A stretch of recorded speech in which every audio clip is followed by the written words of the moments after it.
Someone's at the front door. Who is that at my front door? Must be the nurse. All right. Get a couple guys in here. Pull up my little docs.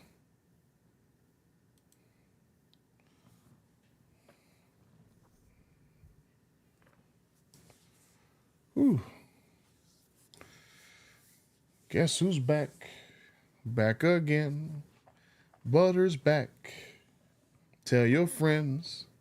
Guess who's back? Guess who's back? Guess who's back? Guess who's back? Guess who's back? Guess who's back? Guess who's back? Oh man.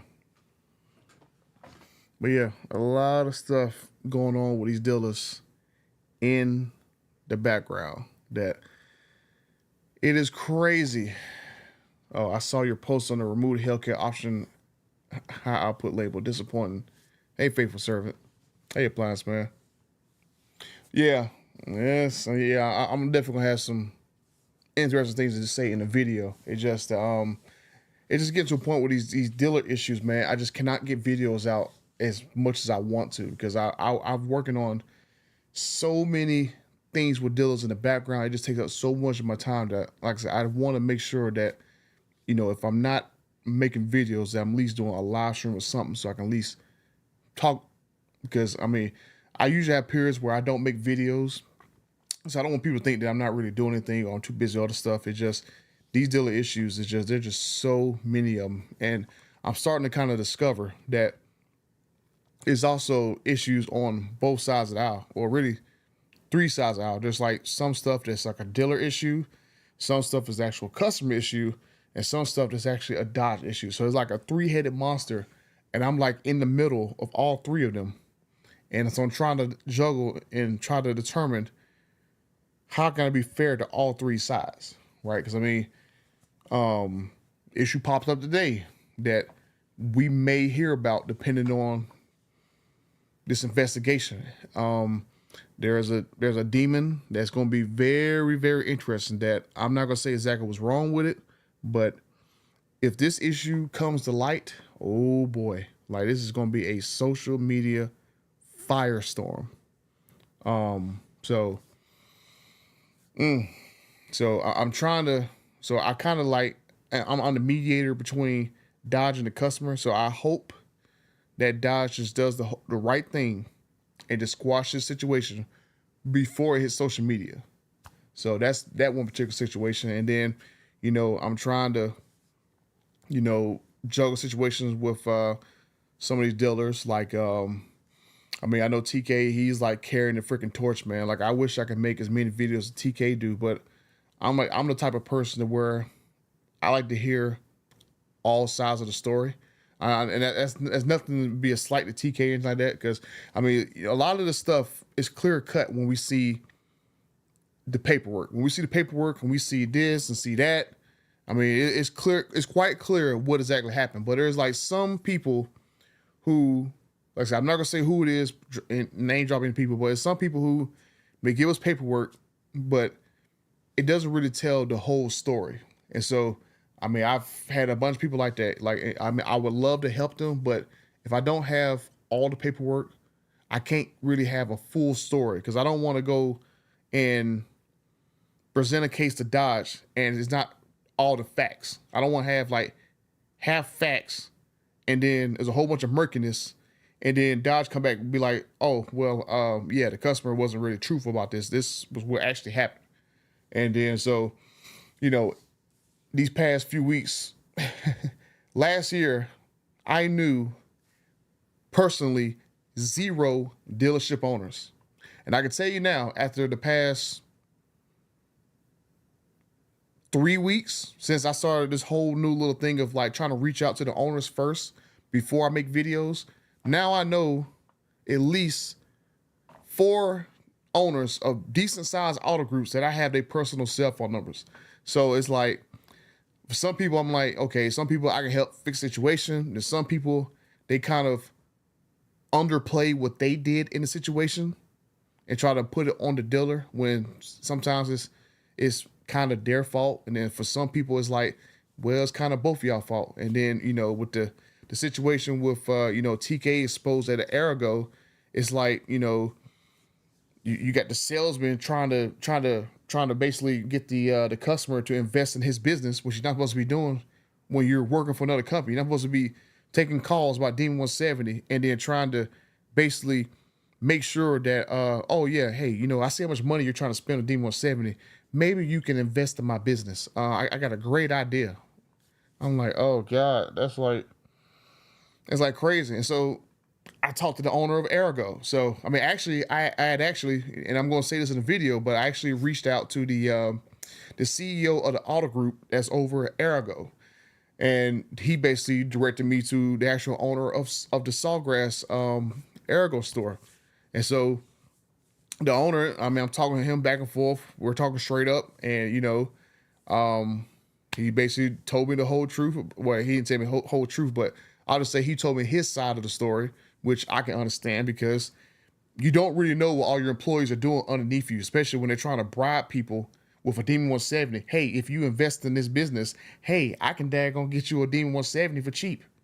So it's like he didn't really know all that crap was going on. So I mean, how could you really, put that on the owner? I mean, so it's like, it's just wild when you see, especially in the position I am. Like, I'm in a very unique position where I do YouTube, and I know all the YouTubers, all the big ones now. I know all the big YouTubers. I know all the big people in Dodge. And now I'm starting to get all the big people within these dealership groups, like all the owners. Like I said, I know about 4 or 5 now that got their personal cell phone numbers. So it is wild just going in between everybody and like just taking a seat back and just seeing how a lot of this stuff is going on from, I would say, like miscommunications between all parties. And sometimes the owners don't really know exactly what these guys are doing, like what these salesmen are doing. And it's really, a lot of time, it's the salesmen who are going around doing a lot of this sneaky stuff, right? I mean, there was like one situation with a dealer where this one salesman, he was about to expose the whole company. And basically, he got them, he got them to pay him off. And that company, they're safe for the time being. But keep bringing the truth. Hey, I'm trying road testing. Like, I'm trying, but it's like there's so much stuff, and I'm interfaced between so many people. I didn't even include, the Demon Concierge. I'm talking to them too. So it's like I'm talking to so many different people, and I got so much information going. Like, where's my phone at? Oh, I left my phone in the other room. But hell, I got 2 cell phones. One phone for like mainly like people contact me on YouTube, and another phone, personal phone. So my YouTube phone, that thing is going off the hook nonstop. And so I got to kind of get to the point where I slow down all these dealership issues because it's taking way too much time. And honestly, at the end of the day, I'm not getting paid for it. It's like I'm doing all this stuff free, trying to put out all these fires, but I'm not making videos on this stuff. So I had to kind of get to the point where I kind of like, kind of calm some of the stuff down, slow it down. Because at the end of the day, I got to make videos and don't actually get paid for anything. So, and that's not necessarily that I need to make videos about the dealership stuff. Like maybe I can do dealership stuff in the background and make videos about, stuff I normally talk about Dodge. Because there's a lot of stuff that came out about Dodge in the last few weeks, right? You got the Hornet, the Challenger, the Charger, all them suckers. And like, you got those 3 right there in the top 10 worst selling vehicles in America right now. So you got that coming out. The Charger Daytona getting revealed March 5th. You have, let's see, what was another thing coming out? Oh yeah, I've already did a video about a 149 mile per hour. So I already did that video. Then you have Chrysler making that Helicron concept vehicle, which I don't understand why is Chrysler making a concept vehicle when they only have one vehicle for sale? Why did they scrap the airflow and waste money and make this concept futuristic vehicle that's not going to be released? Like what Stellantis is thinking of, it just does not make any sense. Because I mean, that airflow, like, it was going to be a pretty good vehicle for Chrysler. It's going to be basically like a mid-sized crossover. It was going to be basically production ready. But then, according to articles, they basically scrapped that vehicle, and now they're going to make another type of, crossover SUV type vehicle. So It's like, what is they doing here? Um, and then I see Power Dollars came back, but only for like the 5.7 Hemi for the Durango, and I think like the Challenger and Charger. So it's like, why would they even bring back Power Dollars if it wasn't for all the vehicles like it was the first time? Like, why is it limited?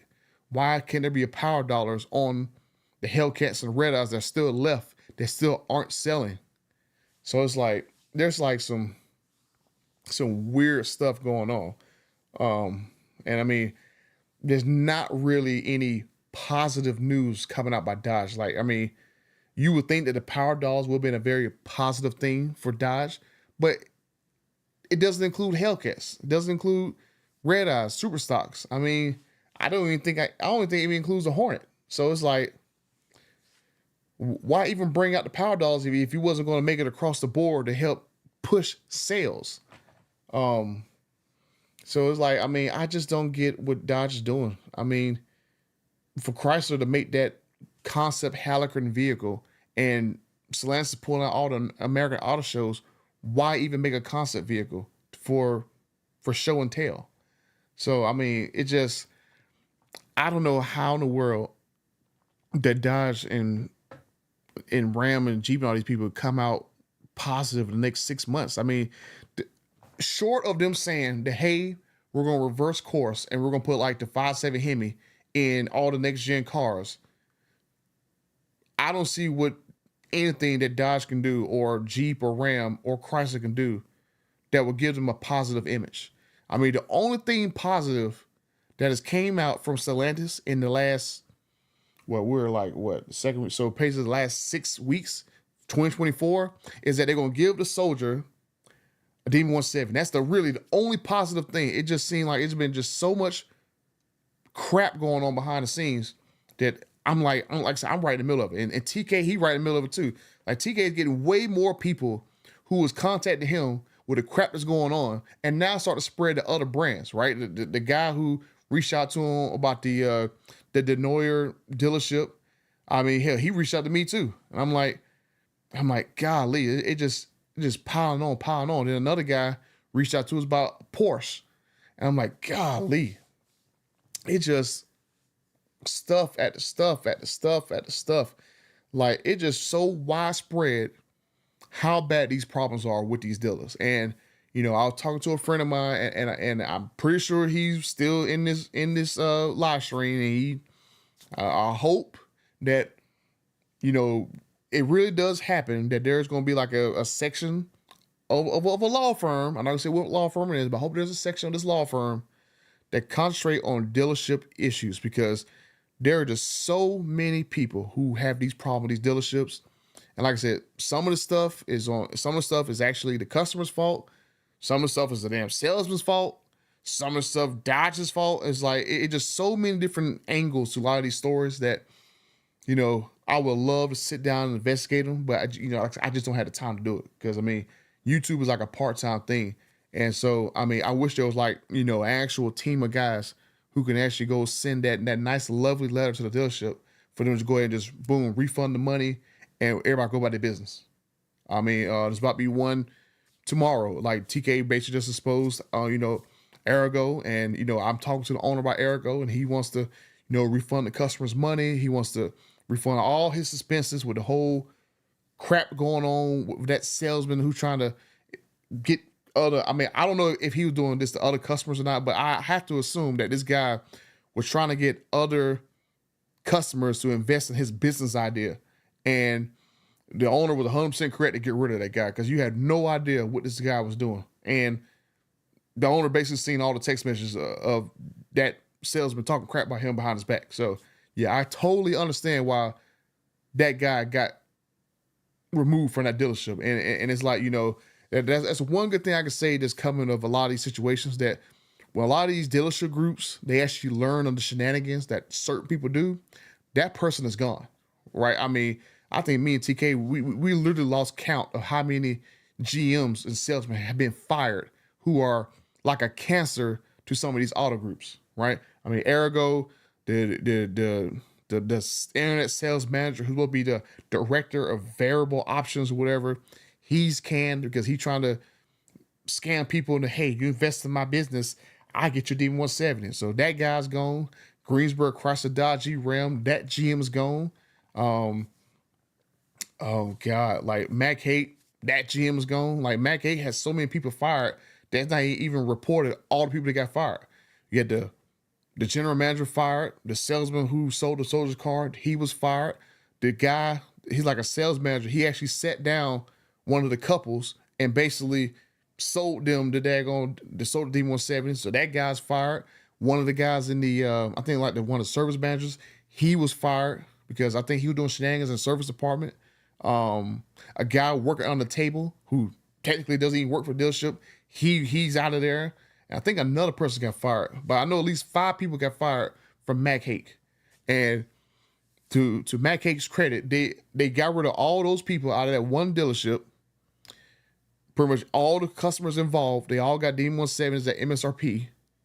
And because of constant heckling between me and TK and OC Motivator and Modern Red Hemi and all of us guys, Lucky Lopez, first they was going to basically just auction off only the profits off the Soldier D170. Now they actually got pressured into actually donating all the profits from the Soldier D170 car.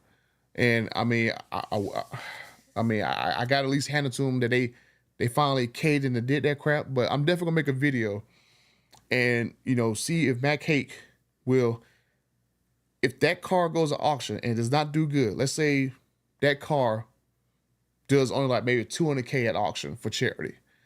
Because I mean these Demon 170 values, they're just dropping. There's just so much bad stuff going on with these Demon 170s that the values are just going down. And like, I mean, there's even Demon 170s popping up for like 40K over now. 6 months ago, Demon 170s were 100K a dime a dozen. Like they was everywhere. Dealers would not negotiate. Now these suckers are dropped down to 40K within 6 months. And there's about to be another about 300-400 Demon 170s leaving the plant because there's like a March deadline to get all those cars out. And so you really gonna start seeing, in my personal opinion, D170s dropping down to maybe like the 20-30K range, maybe even 10K range to get some of these cars out. But yeah, the Soldiers Demon 170, the one from Mac Haight, is going to hit the auction, I think April 15th, but it's at the Mecum auction in Houston. So I've already talked to the Soldier about it today, and he should be back home, and he wants to see when we can meet up there at the Mecum auction to see what happens to his car. Because technically, if he doesn't go to Houston, he'll never see his car that he ordered. The car that started all this stuff, if he doesn't go to Mecum, he'll never see it. More than likely, if I don't go to Mecum, I'll never see the car. I know TK has said in one of his videos that he wants to go to Mecum and bid on the car. And I hope, I'm definitely calling that video, I hope that TK wins that car, because I would love to see, us as a YouTube community, we do something special with that car instead of Mac Haight basically just donating the car and think because they just donate the car that, the situation is better. Like, I hope that if that car does not sell good, like if it's like 200K, I hope that Mac Haight will basically match the donation. Like whatever it is, I want them to match it. Because as I said in my video, they are the 8th most profitable franchise group in America. And if you're that rich, I think that you can give up 200K to match charity. I mean, at the end of the day, all it is going to be a tax break. So, I mean, I definitely want to make sure that, because of a slimy situation that happened around Christmas, that the charities get a big bump from this. And I think that'll basically help Mac Haight's credibility, that they match money out their own pockets, not just have someone else donate them money and they don't donate crap, right? I mean, really the only thing that Mac Haight lost in this whole situation was basically dealer costs for that Demon 170. And I mean, who knows how much that is, right? I mean, that might be maybe, let's say dealer costs maybe about what, $50,000, $60,000. That's about it. I mean, I don't think dealer costs to invoice is like, I'm gonna ask some of my power brokers buddies, like, hey, can you tell me how much it is for dealer costs for D170, and find out what it is. How about doing the Viper again, John? Yeah, I mean, like I said, I already talked to Dodge about that, and they was like, It just had to be a business case to bring it back. I've already given a recommendation. Hey, why don't you just use the MC20? It's a carbon fiber tub. It's rear engine. You can basically adapt it to work for Viper and just import it to America like pretty much every other Dodge vehicle is. So, I mean, I've already thrown it out there. You're like, oh, well, the cost of it. I'm like, what? I mean, what does it matter? All your other vehicles are like $100,000. Who would complain about $120,000-$130,000 Viper that can smoke a Z06? That's right around the same price range the Z06 is. So, let me see what else we got here. Sounds like a lot of lawsuits coming. Yeah, so faithful servant. Yeah, there is a lot of lawsuits that I know of. It's going to happen in the background. I'm not going to say what they are, but just know that I'm in an interesting position. Like I said, I'm in the middle of everyone. So a lot of people reach out to me. It's amazing that I only have like 30-some thousand subscribers, and so many people reach out to me that's way bigger than me. And I'm kind of like the bridge, the middleman between everything. I mean, that's really the craziest thing that's happened, this year. I mean, it's just wild. The amount of people I know in the background. I was just talking to one influencer in the background. I'm not gonna say who he is, but I'll talk to him for about 2 or 3 hours yesterday, and hopefully me and him are going to collab some things in the near future. So I'll let you guys know about that if that particular situation happens.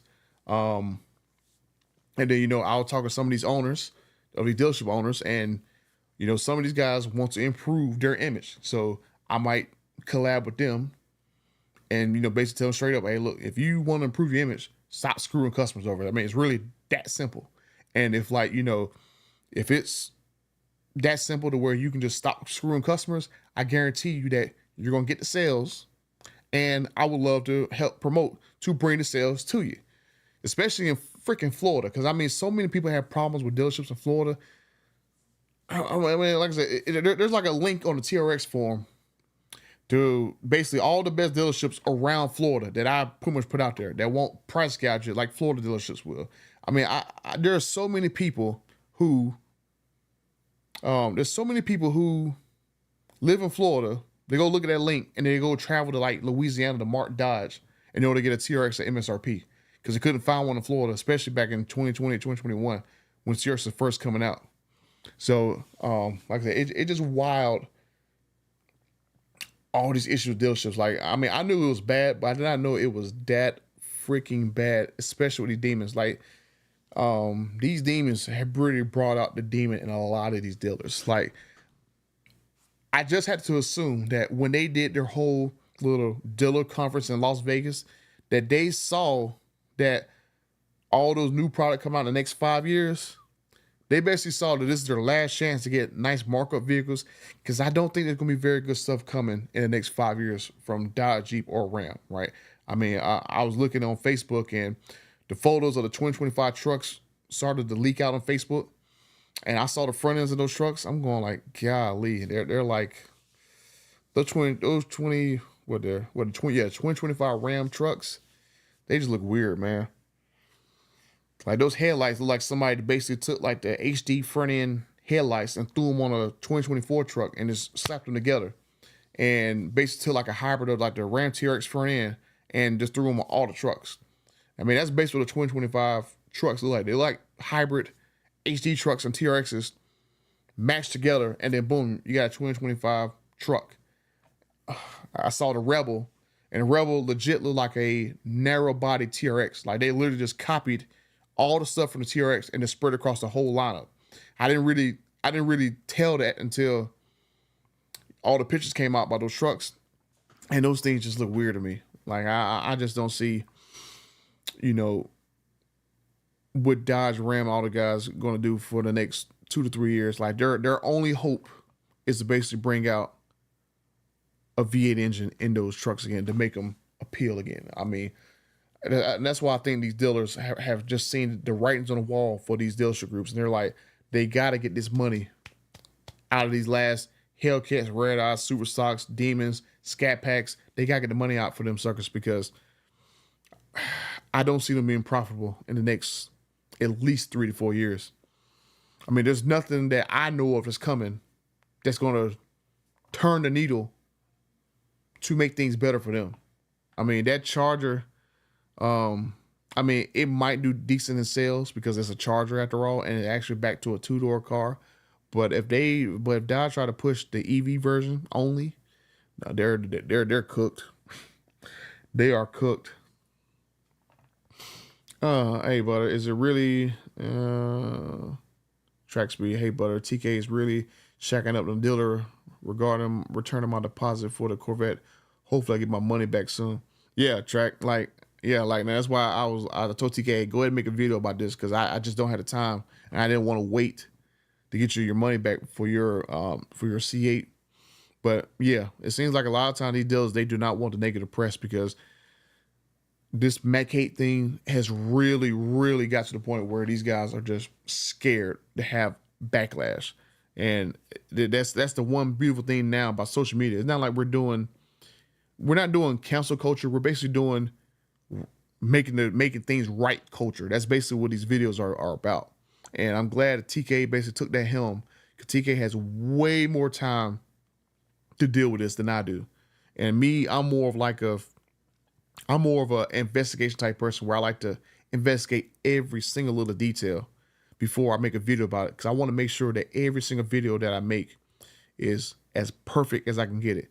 And I can't make a perfect video if I only listen to one side of the story.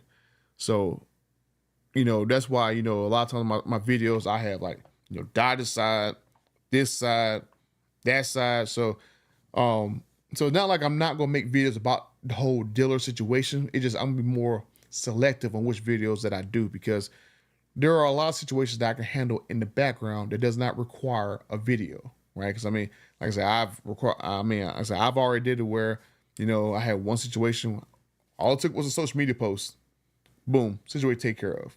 All it took was, DMing the owner of the dealership group, DMing the owner, boom, there we go. Now this Arago crap is basically taken care of. Like, TK's video definitely did a lot of pushing for Arago, because I talked to that owner basically like the afternoon before TK's video dropped, the first one dropped, about Arago. And, he was basically to the point where, like, hey, you know what? I ain't gonna do this crap. I ain't nobody's crap. I'm not buying those trucks. I ain't know what's going on. The customer and my salesman, they seemed like they was trying to start a business together, blah, blah, blah. And then that was basically it. Then TK video dropped, and then the owner started doing more investigation within his own person. And then, then that's when the needle actually, got turned up to 100, because the salesman gone. The owner knows what the hell happened between the salesman and the customer, and now he's trying to make sure everyone's money returned and that the situation taken care of, because a lot of these owners don't know what's going on, because they're getting half truths from their own personnel, right? So the salesman from Arrigo basically told the owner some half truths, and now a day later he's gone when the owner finds out the full truth. Mac Hake, same thing. That GM in that Mac Hake Flowwood store, he lied to his own dealership group. He lied to Dodge's face. And then you see he got gone within a few weeks. Like, he couldn't even tell the truth about his military career. So that was the main reason why Dodge stripped that contest for Mac Hake, because the GM cannot tell the story straight. So literally he put Tim Kuniskis in the position where he had to strip that contest of a car, or there was no guarantee the soldier was going to get his car back. And if Tim Kuniskis never stripped that contest, the soldier would have never gotten a car, period. Because we all see what happened to his car. Because, Mac Hake was like, hey, well, whatever the soldier wishes, that's what's going to happen to the car. Well, I mean, the soldier wished I got his car. That didn't happen. Somebody else that I know could have got the car because of, certain situations. But I mean, oh God, it's just crazy, man. It is just crazy, these dealers. And I mean, the whole, I just don't know how I just don't know how in the world Dodge gonna come out positive the next few months. I mean, this Charger on March 5th, it better turn heads. It better be like a surprise that there's a V8 engine in that Charger, because if it's only the electric Charger, oh boy. If Dodge thought it was bad now, with people on every single social media post clowning the Hornet, it's gonna be real bad. The only vehicle they show on March 5th is the Charger Daytona EV only, because I don't think no one is really gonna care about the Banshee. I know there's a few social media people that I talk to that actually is very curious about the Banshee, but it's going to be basically, I just don't trust it, because I know this company's track record. The first year the TRX had so many problems. The first year the TRX. Like, I mean, we had like a 3 to 5 page checklist with how much was wrong with the TRX.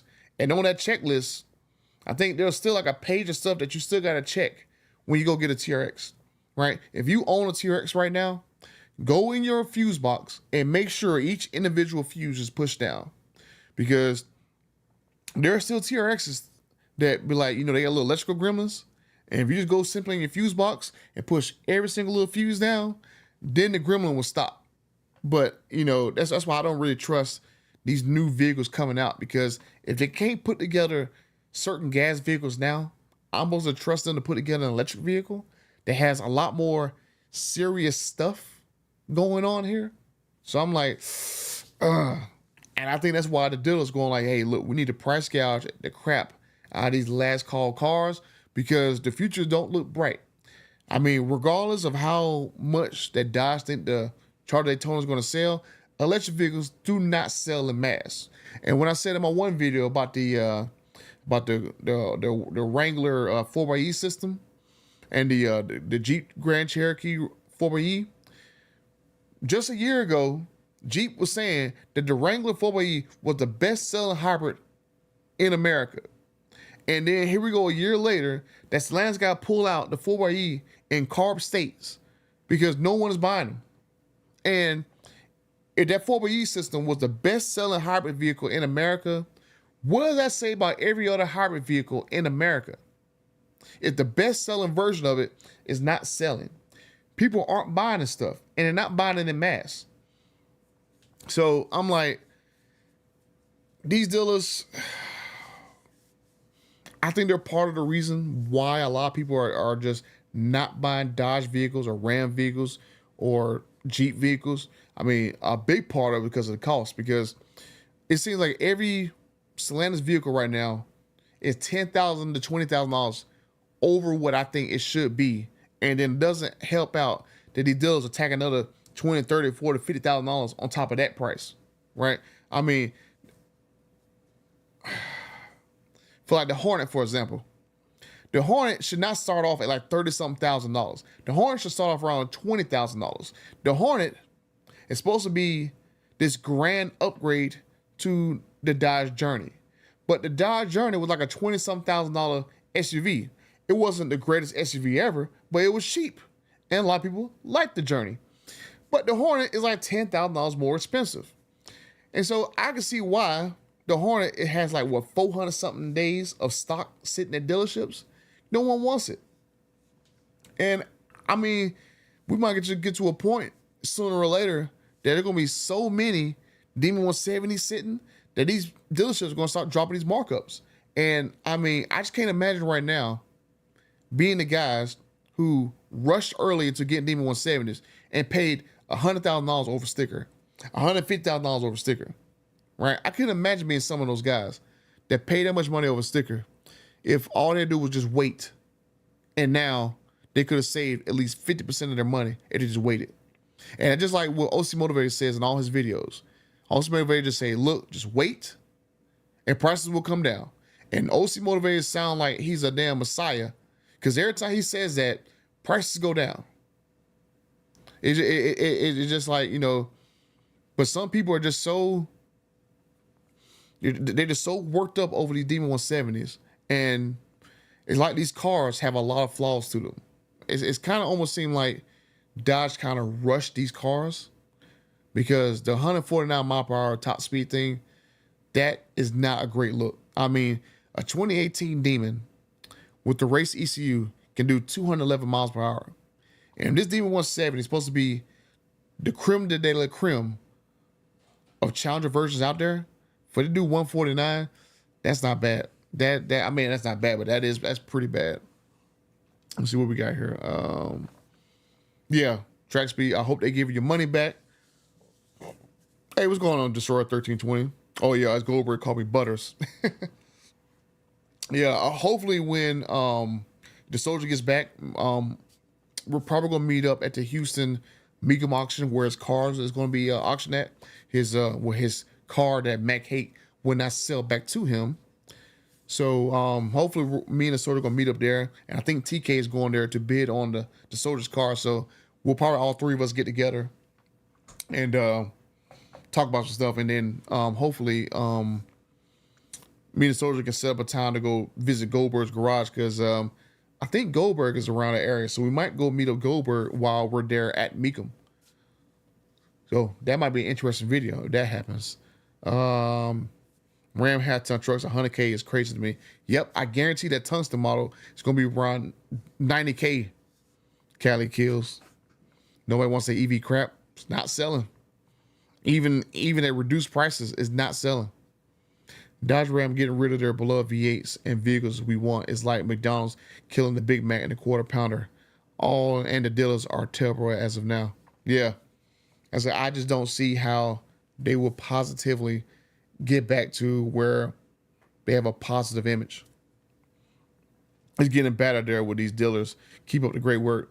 Yeah.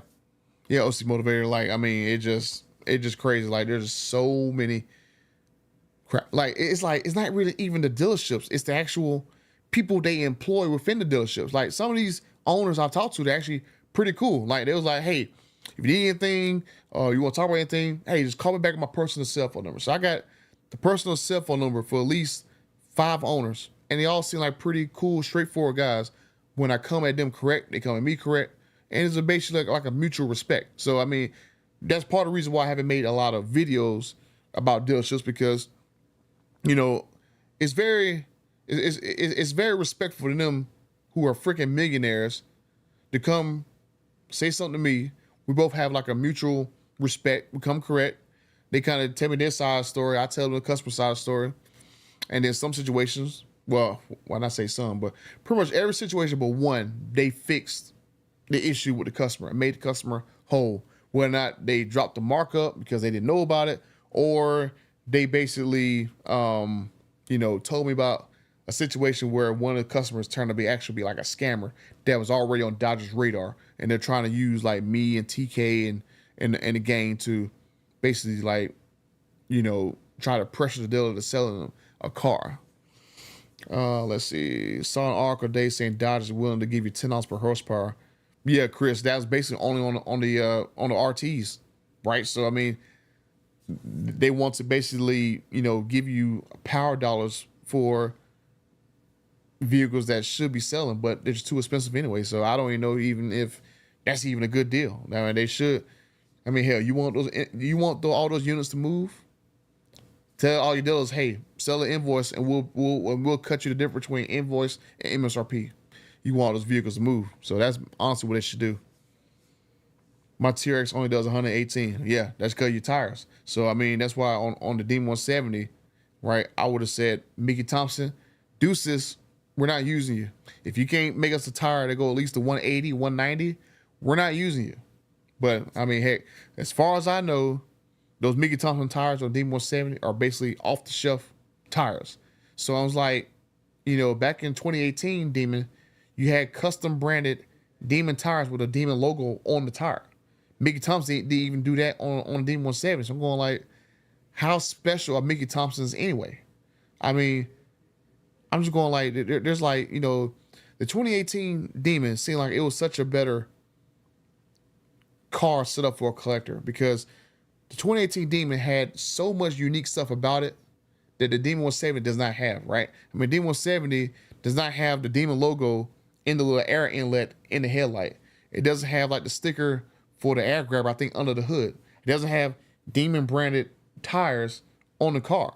It's like there's like stuff missing that the 2018 had that I'm going like, why wouldn't the greatest version of the Challenger and the Demon not have this stuff on it? I mean, doesn't even have a crate.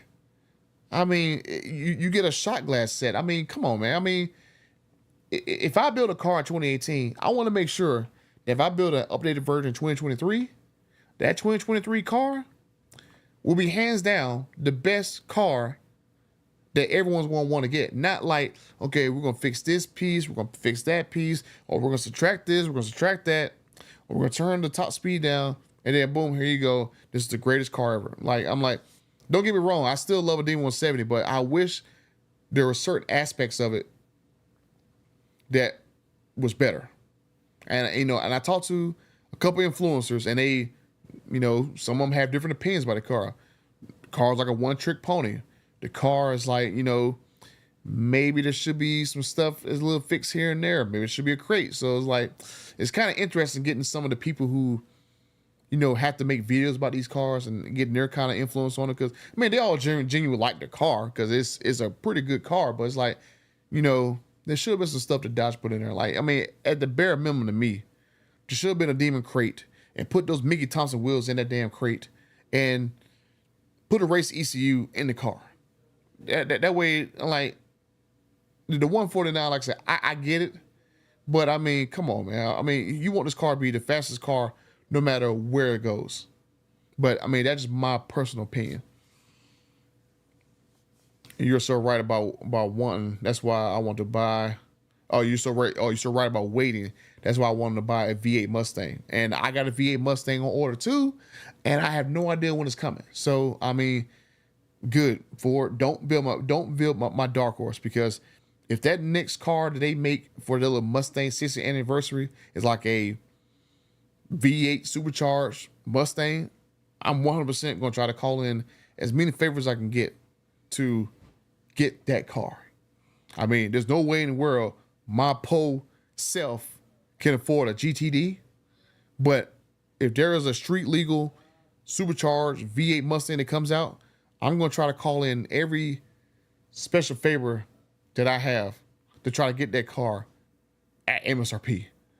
Like, I'm going to basically open up the Rolodex and go through and try to do that crap, because I know those dealers are going to be like, you know, hey, we got the only V8 muscle car left in existence. Pay us our ransom or you don't get the car. So I already know dealers going to be on shenanigans, and I hope Ford takes a lesson from Dodge and make sure that they keep the deals in check, because I think if Ford does that, Ford will be sitting real pretty the next 4 years, hopefully, while Dodge is reeling, and Stellantis and Ford, Jeep, not Ford, but Dodge, Jeep, Ram, Chrysler. Hope all of them respectfully suffer, to the point to where they have to put a V8 back in cars. That's the only way I see that V8s are going to be readily available. They have to suffer, and then they're going to be like, oh crap, yeah, let's push a V8 in a car. Let's see. You and TK OC Motivator are awesome. Keep up the good work. Yeah, we're trying. We are trying. I do so much stuff in the background. I know OC Motivator is busy with his stuff, especially now that he has 2 channels. And I told him, I like, hey, look, you know, there's OC Motivator, then more OC Motivator. And then I'm like, you know, for his 3rd channel, I want more OC Motivator. Let's see. The owners knew everything. Now, Perry, I will say that some of these owners, they don't know everything that's going on, because some of these owners, they are over several different dealership groups, and someone that's that high up and they got like 9 different GMs, and that 9 GM got like 15, 20 different salesmen. That person, that one owner up here is not going to know everything that those 2 people down here are doing. That's screwing stuff up, who's screwing them around, right?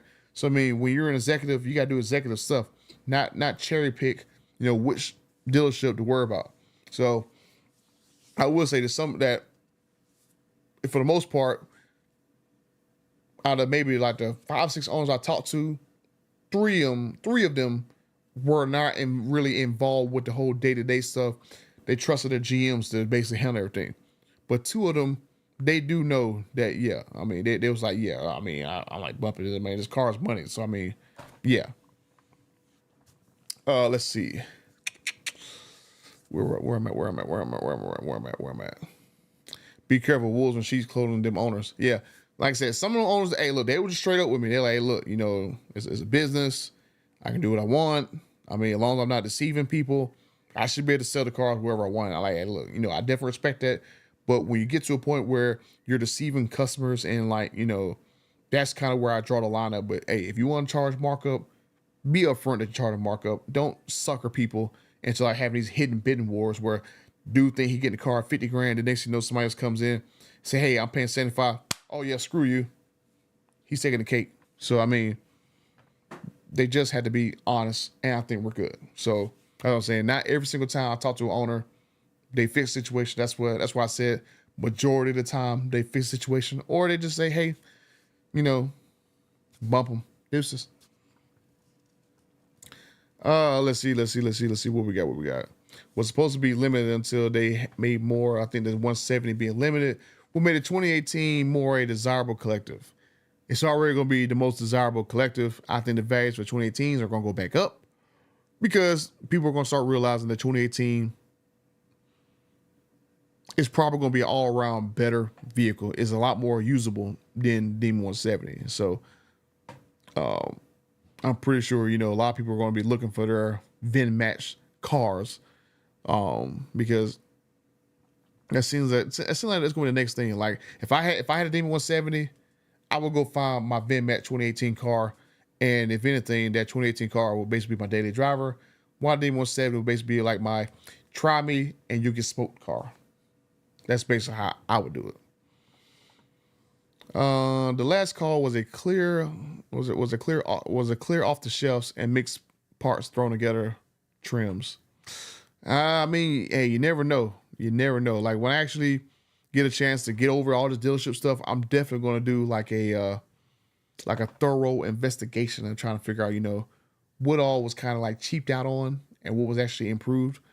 So I know some people who have both cars, and so let's say I'm not gonna say which influencer I know that has both cars, but I did talk to them, and they, you know, they pretty much agreed that, you know, the 2018 car they like it a lot better, but the Demon 170 will hands down smoke it, you know, going down the strip. But outside the strip, their 2018 car is a lot better in situations. So, and that's not my words. I'm not gonna tell you which influencer it is, but that's basically what he told me. I have neither car, so I have no idea.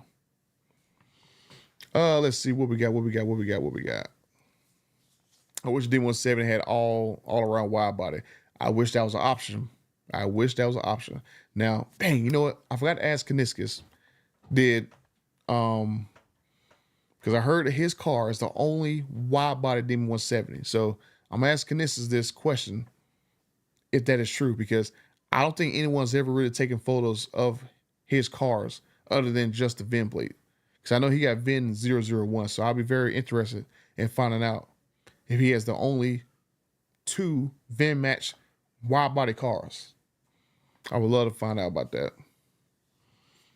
Let's see. My local dealership lot is full of new Challenger Chargers, wide body and slim body available in any color. Oh yeah, dealerships are stacked. Like, I mean, it's crazy to think that there's like a 200-300 day supply on Challengers and Chargers. It's wild. What do you think? What do you guys think is the bomb last garage door? Is that bomb in the last? Oh, there's a bomb. Did they upgrade the Dodge garage door? Let me go look. I haven't been on Dodge garage in a while. The bomb in the last garage door. Will you get the heck out of my way?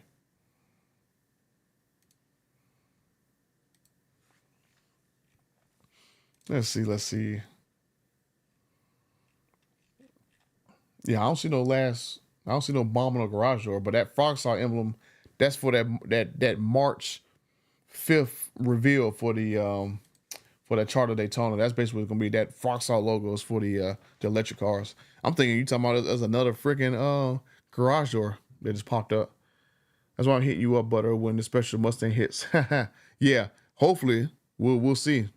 I had a salesman at Antioch tell me he had to call me from a sale and then told me the owner was nuts for their Demon 170 price. Oh yeah, OC Motivate. Yeah, trust me, I know. I mean, I know some guys that was saying the same thing. Make sure y'all hit the thumbs up. Yeah, I appreciate it. Oh, let me make sure. I mean, how many I got right now? Do like a refresh. Oh, I got 43. So yeah, I'm about halfway since I got like 70 some people in here. They have a store manager, principal owner, top boss doesn't know.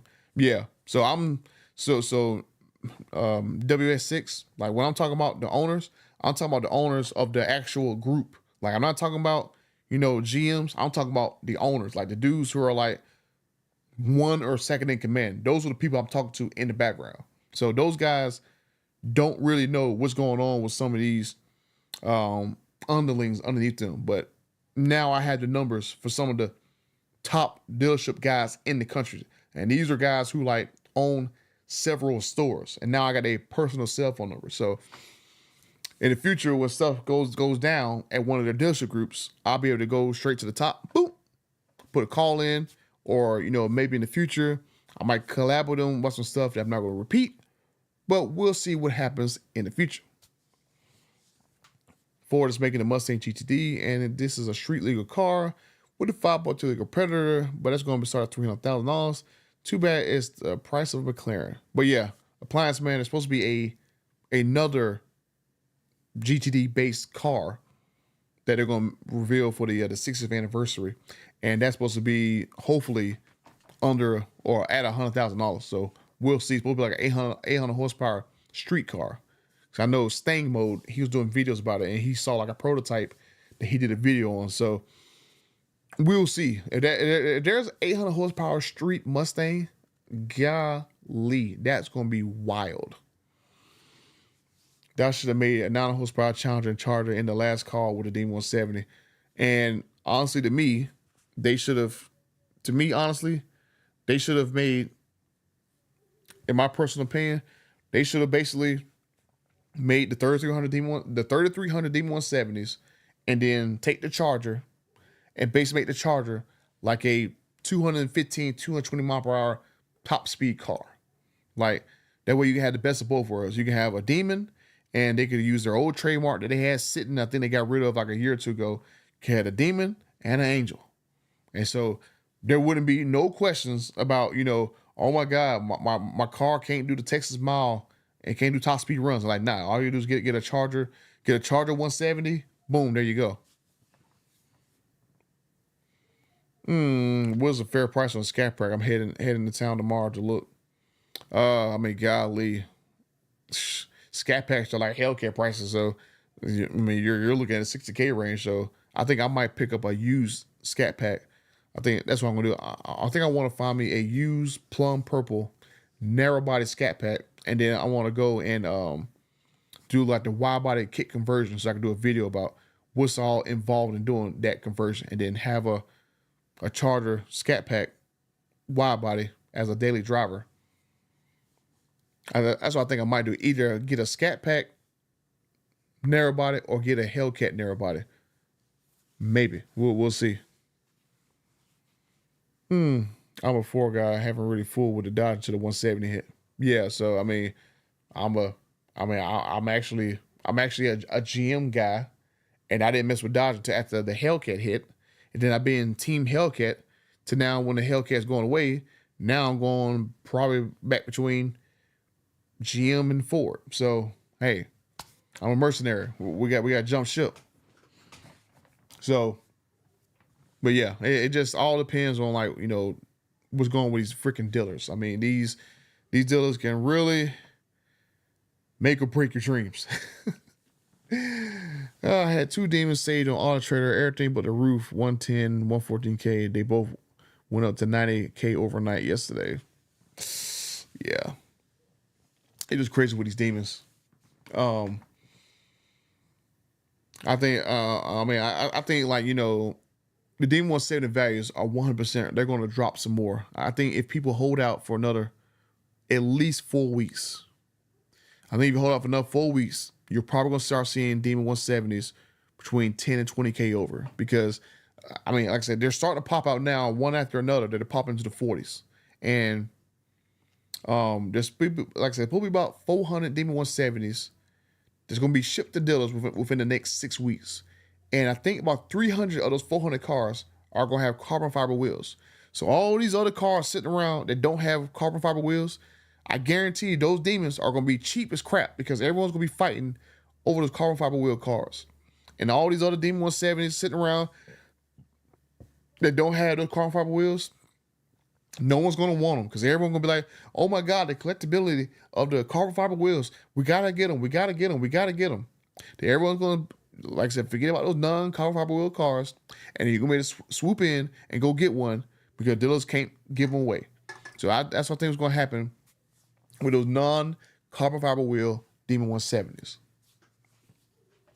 And so, but it's just wild. If people would have just waited, they could have saved a ton of money on these cars. Now I understand some of the guys who had to pay the money because the dealership had their VIN matched car.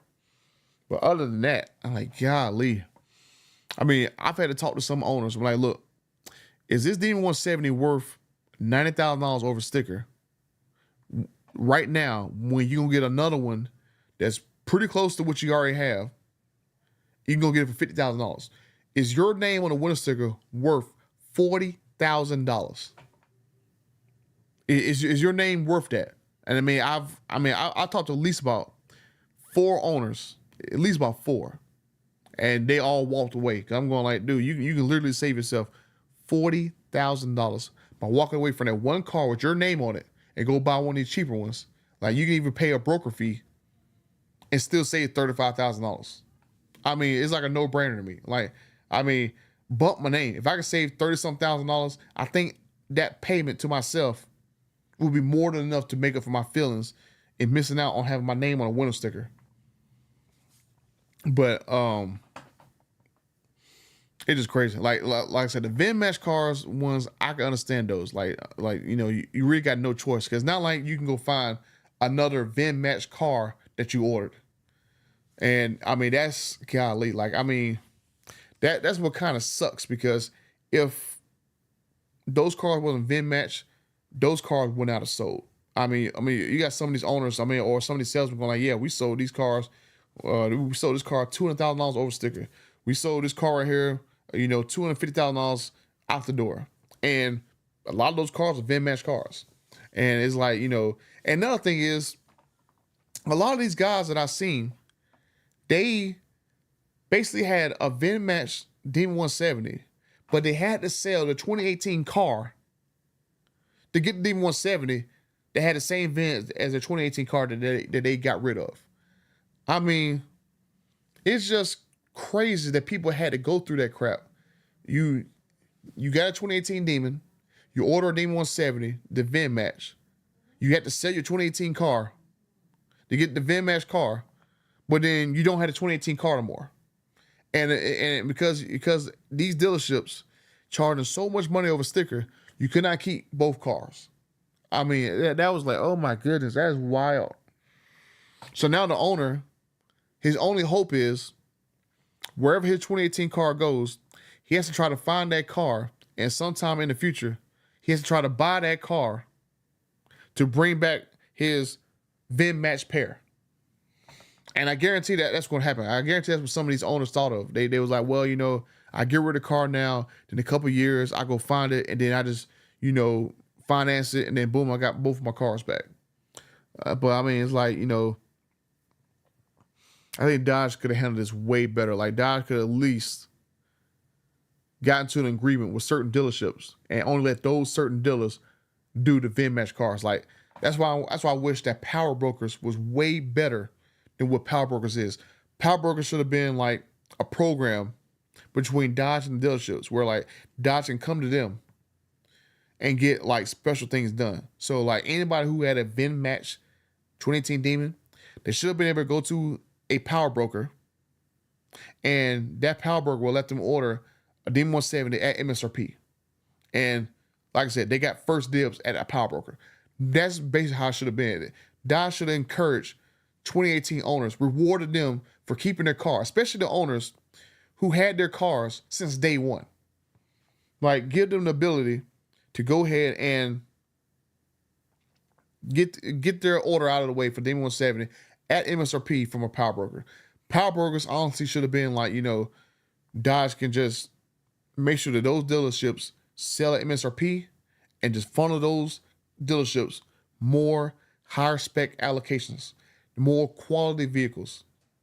And then all those other dealerships that are not power brokers, they would have to either lower their prices or they're going to be in serious doo-doo. Yes, the D170 will go down as a huge rug pull on the most dedicated customers. 200 plus K for a Dodge Challenger. Yeah, at the end of the day, I mean, like I said, I love the Challenger. I love my Hellcat.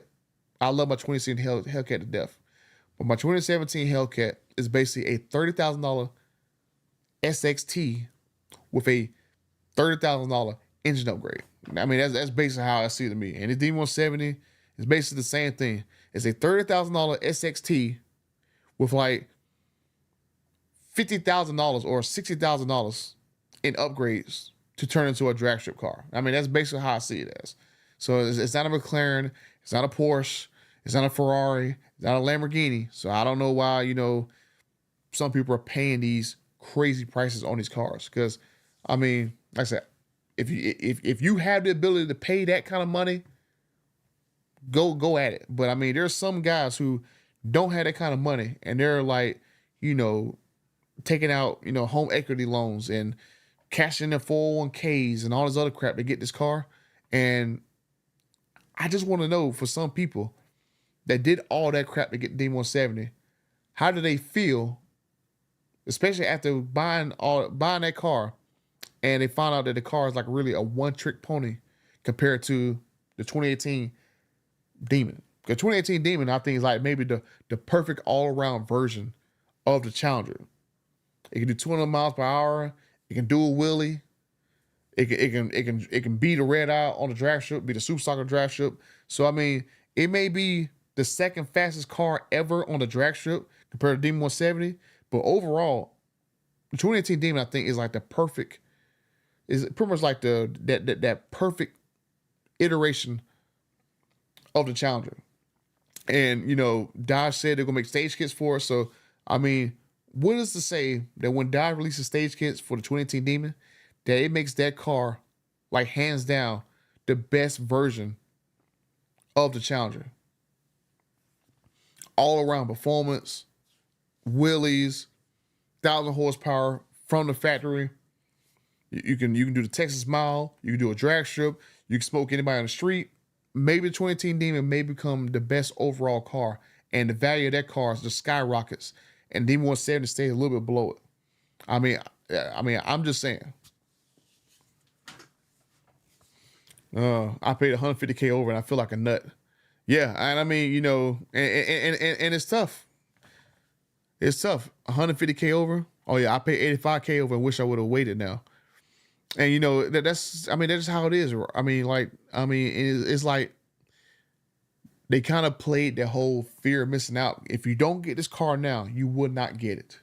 And I mean, I think the 2018 Demon taught us the same thing. If you just wait, there's still gonna be opportunities to get the car. And then I wish I would have did more videos, keep people informed that there are just so many cars still sit at the plant. They're still delayed. I was kind of late to the scene because of the whole, holiday season and, the sold story for the month, that I wish I would have had more time to tell people, hey, just wait. These cars, the first initial ones, all the rich people, they're going to spend that 100, 200K over for those cars. Or people who are, they're in that fear of missing out stage, they're going to spend that money for those cars. But then once that small batch of people, go away, there's not really that many people left who going to spend that kind of money for Demon 170.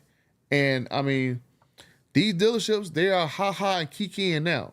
But you guys that said y'all paid $85K over and $150K with Chris and Try, if they lied on that MSRP document that you paid MSRP, but you really paid over, oh, please let me know.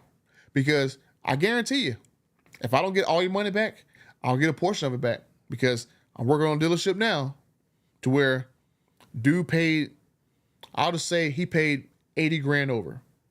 And they lied on the documentation that, hey, well, he paid MSRP.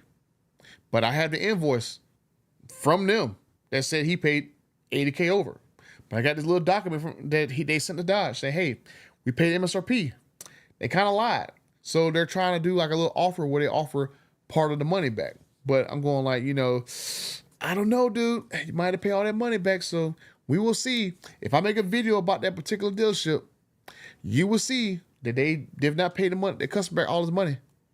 And some of these dealers, I can't talk about on video because a lot of these dealers, what they're doing is they're making customers sign NDAs. So once they get their money back, the customer signs an NDA, and to respect the NDA, we don't really make videos about them anymore. So that's why there's a lot more stuff going on that you guys will not see, but that's because they're making people sign NDAs. And for some of the videos, I think like TK had a situation where he had to take one of his videos down for the dude to do his NDA. So it's just a lot of stuff with these cars. We still got several hundred cars left that's still sitting in the dealers that you never know if a dealer gonna be very shady with it. Is that my son still playing around? Ooh, I'm about to get my son in bed, so I'll probably end this about. I give him about. It's 11:08, so I give him 11:15. 11:15, he taking his butt to bed. It's a school night, but let's see. I would pay anything for a Demon 170. I just can't get my hands on one. So Duke, I'm trying to set up a situation where I can raffle off one, maybe two of them to give everyone a fair shot at getting one. I know some people who had their Demon 170s and they're just not that impressed with them. And so they kind of want to auction their car off. So I'm pretty sure with the raffle, I make them whole, pay them the markup back, and then give everyone an opportunity to actually win a Demon 170. So there could be one, maybe two. Who knows? I'm kind of working on. That's one of the other things I'm working on in the background. See whether or not I can get that situation set up to give the average person a shot at getting a car. I see that since the 149 top speed, the Demon 170, a few people are trying to sell theirs. Yeah, because Perry, you kind of was led to believe this is the best car to ever come out for the Challenger version. So it's not like Dodge lied. So that's one thing. I talked to Dodge about it. It's like, cause they basically told me that, hey, you know what? You bought this car under the pretense that this car was going to be the quickest, fastest mass-produced car ever. That's what Dodge said at the live stream. The quickest, fastest mass-produced car.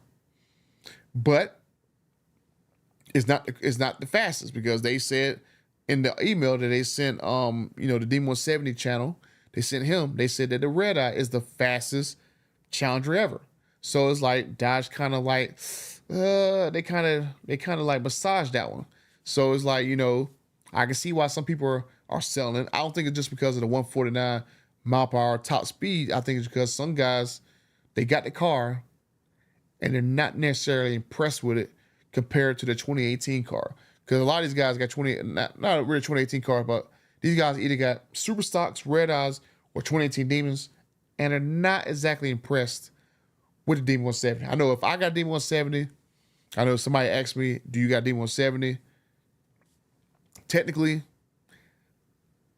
I could get one, but it just depends on all this nonsense with the Demon 170, like the bank situation, because I'll get to that in a second, but I'm just going to say that, a lot of guys are trying to sell the Demon 170 because it was put up to here when you went to go, when you saw it in the live stream, it was up to here.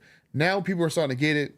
It was like this, and then, let's see, paint issues. Oh, then you got the issue. I just heard something's breaking on it. Oh, then, 149 top speed. Oh, and then it's not really stable at 90, 100 miles per hour. So it's like, it's just dropping. And then, we got dealerships taking Demon 170s from soldiers. It's like, it was up to here. So March from last year, D170 was up here, and now it's like, ugh. So that's all I'm saying. If I happen to get a D170, I will be very honored to own one because I wanted a Demon so bad, and I got screwed 5 times. 5 times I got screwed out of a Demon, a 2018 Demon and a Demon 170. So if I happen to get one, because my main problem is now, well, I mean, you kind of know now that I am trying to get one. I have a lead on one.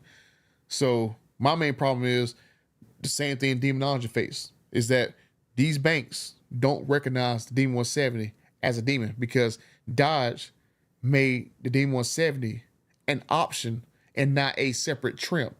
So the banks see it in their system as like a Hellcat or a Red Eye, and they're not wanting to lend money over a certain amount, over a certain dollar amount. So I'm going like, damn, it's not a Demon 170. Like the MSRP is way higher than a Red Eye. I mean, the like an average spec Red Eye is like $100,000. A Demon 170 right now is 120. So that's a big gap. So I'm going like, I have to kind of hope my credit union will accept a compromise because I don't want to put down so much money for the car when it's not a Red Eye. I mean, it's a Demon. So there's a few banks that will recognize it. So I got to actually go and apply to them. But my credit union does not recognize the Demon 170 as a Demon. They recognize it as a, I think they said they recognize it as a Hellcat with a Demon option. So that's all I see it as. These bad deals are for sure hurting the brand. I need a one-time or better, but with all the crap going on, I just decided to build an older one to do what I need. It's cheaper that way. Yeah.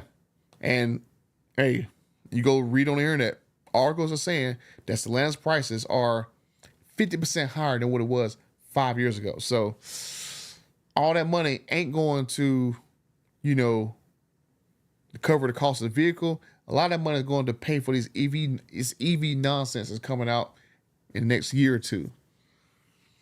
Cool to have two cars that came down similar together. VINs are one off. Yeah. Poor Dodge marketing and outrageous dealer markups didn't add the strict Biden administration regulations for auto manufacturers for EVs. Think EV1 holding off. Yeah. So the funny thing about this EV push. So a lot of you guys know I have a Hummer EV on order, but one of my buddies, he has 2 Hummers. He has a Hummer EV First Edition, the truck version, and he has a Hummer EV First Edition SUV version. And so he was telling me that ever since he had both those Hummers, they both have lived at the dealership and they both needed battery packs replaced. One of his Hummer EVs had a battery pack replaced, and then when it went through the test drive to make sure that it was everything was functioning correctly, that battery pack failed. So his one Hummer EV had 2 battery packs that failed. One within like a couple hundred miles. Oh, I'm about to give you guys a middle finger. And then the other Hummer EV failed on the test drive to make sure everything was working. So this is how great these EVs are. They're failing.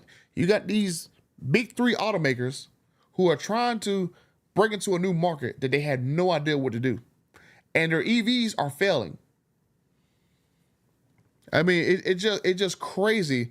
I mean, I could have sworn it's supposed to be KISS. Keep it simple, stupid. Stick to what you know. If you know V8s, make better V8s. I mean, the Bolt was a decent car. Make cheaper, smaller Bolts. I mean, they could have put they could have put the engine from an HD truck into a Hummer and been done with it. All right, they could put the drivetrain from a Denali HD into a Hummer or a Silverado HD and been done with it. Boom, it would have been a very popular vehicle. But nope, we had to go EV only. And so I know 100% that my Hummer EV order, I am not taking delivery of that thing. Like, they're going to give my $100 back because I'm like, I'm out. Nope, sorry. Mine just came in today. Oh, okay. Your Demon 170 came in. I hope it's not marked up like crazy. Cloth interior, there was 99 built, 51 seaters built. All were the same. Alcantara red nav. Why couldn't a tuner just disable the speed limiter? So Merc, so if a tuner goes in and modify your Demon 170, your warranty is eh. So you can void your warranty for a Demon 170 and go 149 mile per hour, but there is a Demon 170 right now. I'm not gonna say exactly what's wrong with it, but it's sitting for a few months because it can't move. Now, we're gonna see what's gonna happen with this situation. Because if I make a video about this, all heck is gonna break loose and no one's gonna want to modify their Demon 170. Trust me. So hopefully for the next week or two, I have an update about that situation because, like I said, there's a lot of stuff going on in the background that I'm trying to basically like I went past my time limit. It's like 117. I'll give him a few more minutes. But like, yeah, there's a lot of stuff going on in the background with the D170s that, golly, I mean, oh man, like if they don't get handled, you talking about Demon 170 values dropping? Golly.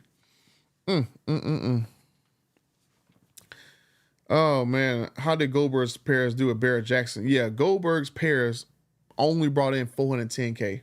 So I mean, I was thinking $500,000-$600,000 for his cars, but I think just because of all the negativity surrounding Dodge and surrounding the demons right now, that's why he only brought in $410K. Like 2 weeks before his Van Match demons went across the auction block, there was a pair of Tor Red Demon and Demon 170 Van Match cars. They only brought $370K and the owner did not sell it. Like it didn't meet the reserve. So, yeah, I mean, that's why I don't have really hope that the Soldier's car is going to bring a lot of money, because the Soldier's car is going to be coming up for auction in really 2 months. And there's a lot of negative stuff that can happen in the next 2 months. And it's like, if Dodge not fix a certain amount of, if Dodge doesn't fit these couple situations that I know of, I mean, I'm pretty sure that these few things I know about, if they don't get fixed, and me and TK make videos about them, you might not ever see a Demon 170 hit over $200,000 at auction. Period. Like, it's gonna be wild. Like, it's like, I hope that these situations get taken care of, because there's a few situations between customers and Dodge that I'm just gonna say it right now. If they don't get resolved, I don't see a single Demon 170 going across the auction block at $200,000 at least for the next year or two. I'm just saying. Somebody sending me a Facebook message. Oh yeah, I'll respond back to them later. But yeah, I just, it's gonna be wild. Let's see. I waited a year and a half to get my 2018 Demon. I think a couple of years people are going to drop Demon 170s once the 1,025 Magic Horse. Yeah, Perry. Like a lot of these flippers, I think some of these guys have got to the point to where they overextended themselves to get this car. And I think they're gonna be forced to sell their car because they don't want to just deal with the waiting. But some guys, they just took such a financial loss because, I mean, like I said, one guy said he paid $150K. I mean, you're not getting at an auction right now, right? If his car was $120K and he paid $150 for it, I mean, that's like what, $270,000 to break even, and that's not including taxes. I mean, no demons are pulling that kind of money at auction right now. Like, I just did a post on social media about the auctions from Bring a Trailer. Those cars are selling for like $180 to $220. So it's like there are people who pay that kind of markup, and the dealers are just sitting back going like, well, shoot, and they're not flipping that car. So it's like, they're going to either, hopefully they bought the car because they really enjoy the car, and other guys, if they bought the car to flip, they're not getting that flip money. They're going to take a hit. So, let's see. See that new Chrysler Helicon EV. The Helicon EV from Chrysler. I talked about it in the beginning of the live stream. I don't know why Chrysler is wasting their time making concept vehicles that is not going to get released when they only have one vehicle in their lineup. That's like one of the most stupidest things I've ever seen. Who in their right mind has one vehicle in the lineup, makes a concept car that they say in the article, oh, this is not a production car. This is just showing you what we can do in the future. This is like a forward thinking car. Who cares? Why is you wasting your time and money in making that stupid car? They got the Pacifica. They canceled the Airflow. Why not show us what the next car is going to be that's coming out from Chrysler? Why is you wasting your time on this nonsense? Like, who the heck is making decisions here? I mean, I'm not saying that to be disrespectful to the lady who runs, I think her name's like Christine Fuel, but why is you doing this crap? Like, I'm like, why did even Chrysler even hire her to be the CEO of Chrysler? They could have just made Tim Kuniskis like the CEO of all the American brands. Take like Mike Manley's spot. That's basically what Tim Kuniskis is doing now. He basically the head of Dodge and Ram, and they just hired a new head of Jeep and a new head of Chrysler. They could have just eliminated those two people, made Tim Kuniskis the head of over all of them, and put him in Mike Manley's spot. They don't even need a CEO of each brand. Like, why? I mean, Ford has one CEO. GM has one CEO. There's no GM of Chevy. There's no GM of GMC. There's no GM of not GM, but there's no CEO of Cadillac and all that crap. So why is they making this nonsense? I'm like, for what? I'm like, so that Hallecker thing, I think that's like one of the most dumbest things that Stellantis has done. They're gonna make a concept vehicle when a few months ago we learned that they pulled out of every American auto show. So you'll never see this car in person if you go to an auto show. So why make it? It's just stupid. You have a unique voice. Have you thought about being a rapper or a singer? Well, if I actually talk straight and get my words in my mouth instead of sounding stuttering and getting tongue-tied at times, I probably could become a rapper. I mean, I think my name should be the Dilla Grim Reaper, because I've seen that's how I am. I'm starting to destroy dealerships, and me and TK, we're starting to get a bunch of goofy people fired that should never worked in a dealership before. I mean, like I said, just today we just got a freaking salesman fired trying to get people to invest in his company. I'm like, dude, like, I mean, you can't get your own loan. You can't go to a company, get your own loan to invest in your company. I mean, I got a company idea, but I'm not gonna go on YouTube like, hey guys, you know what? I want to start a fundraiser, and if you guys want to invest in my company that I have, that I know that eventually I'm gonna get the money to do it. So I'm seriously, I do have a company idea that I think will basically be a great way to stop this nonsense with dealers. But eventually I'll make the money to pay for it myself. I'm not gonna go on YouTube like, hey guys, if you watch my video, you can donate to me and invest in my idea, and it's a great idea. It'll take care of itself.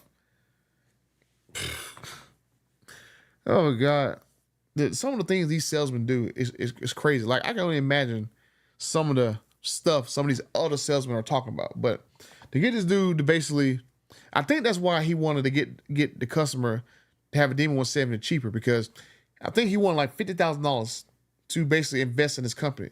So I think Ergo had a Demon 170 for like $150K. So you're trying to drop the price down for the $150K. So he can get the customer to spend the $50K to him, and then another like $50K to the dealership, or try to get the car at MSRP, but tell the customer that it's like $50,000 worth of sticker. So it's just crazy what in the world that these guys are doing in the background. Like, I think this guy, that's what he was doing. He was trying to talk his boss into basically allowing him to get a Demon in his own name for cheap. And then told the customer, hey, the cost of this car, if I buy it, just so happens to be $50,000, which is the same exact amount of money that I want from you. So that's what I think happened. So, you know what? I'm actually ask the owner. I'm like, hey, look, if an employee of your dealership wants to buy a Demon 170, how much would you sell that customer, not that customer, but your salesman, that car for? And if he tells me that he would basically sell one of his managers a D170 at MSRP, that's basically exactly what I'm talking about. That salesman could get a D170 at MSRP, but he want to tell the customer that it's 50K over sticker. So he can use that 50K to put into his business. So I'm going to ask the owner too, because he pretty cool. He pretty straight up. I'm going to text him too. I don't have my phone on me, so I'll probably text him tomorrow. But yeah, I'm definitely going to ask that question, because I'm pretty sure that's what that guy was doing, that salesman.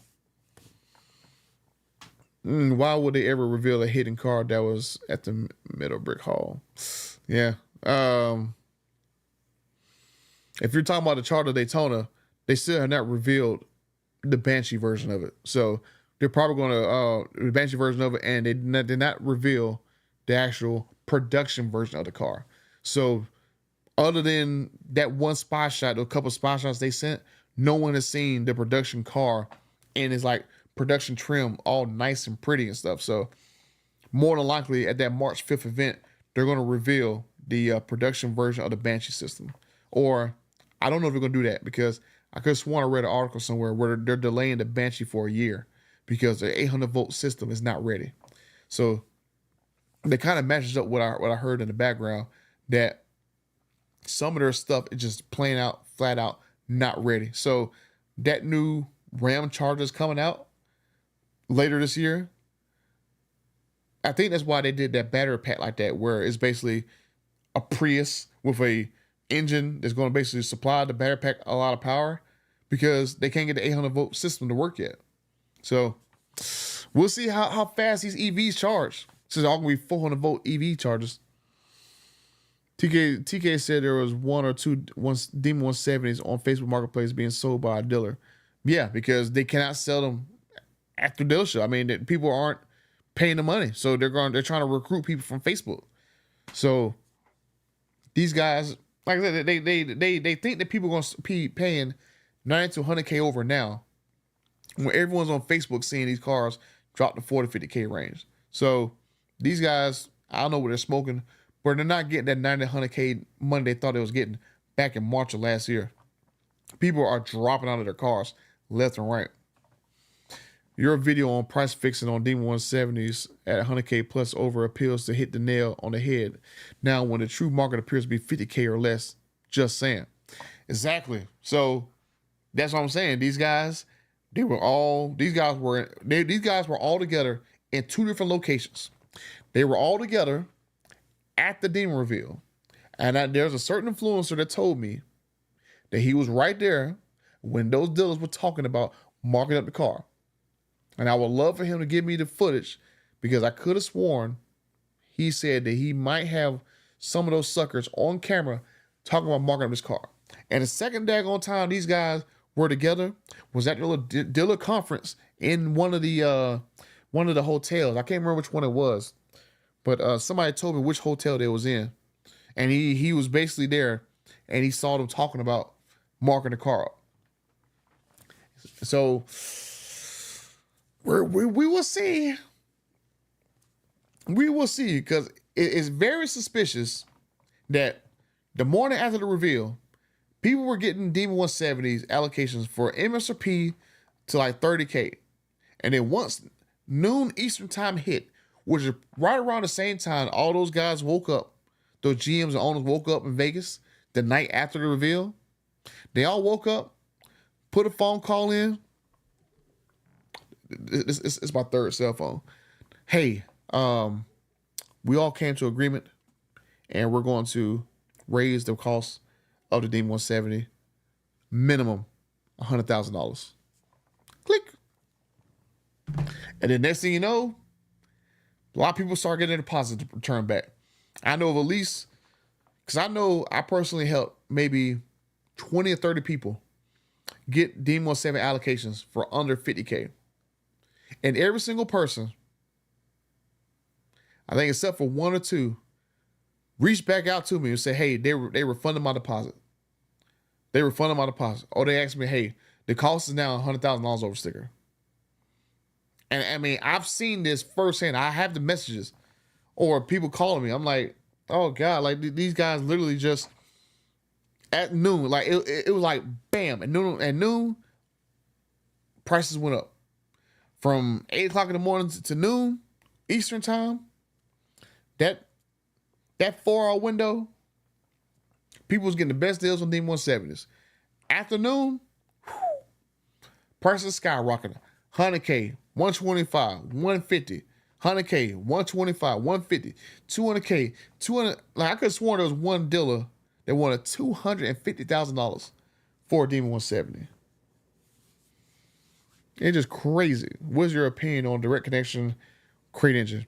Yeah, Perry. Hey, that crate engine, as far as I know, is sold out. They secretly released that engine 2 weeks ago and did not tell anybody because I'm pretty sure they only wanted certain people to get that engine. And so now your next bet is to get the long block version of it in another month or two. And then the 426 version is supposed to be coming out later this year. Let's see. It's so hard to trust dealers these days. And, you know, that's one thing that I want to do. I want to basically create like a list of dealers that I would recommend that you go to, right? Have like a master list.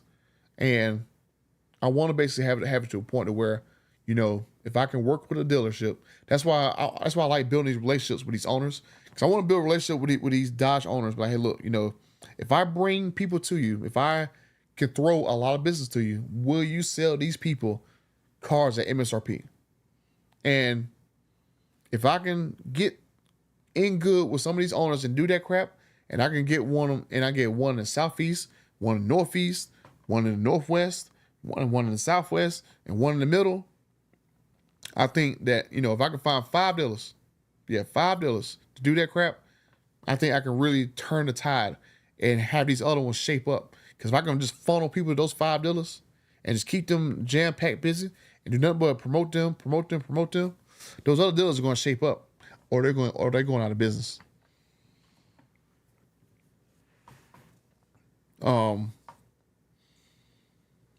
So I mean, these dealers, like like I said, I have the numbers for a few of them now.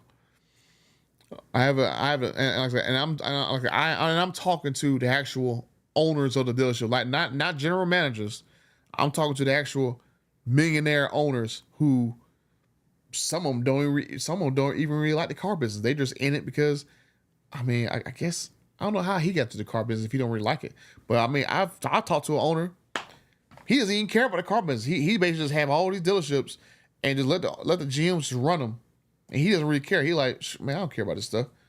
I'm like, I just make money off of it. So I'm like, I don't know when he inherited from like his family or whatever, but there is an owner out there. I'm not gonna say who it is, but there is an owner out there who owns several dealerships, and he legit does not care about the freaking dealership chain. Like he does not care. He just wants to basically just collect the check and do what he do. He like, I would have rather been like a school teacher or something. I would have rather do something way more important than just being a dealership owner. And that was wild to hear a millionaire tell me this crap.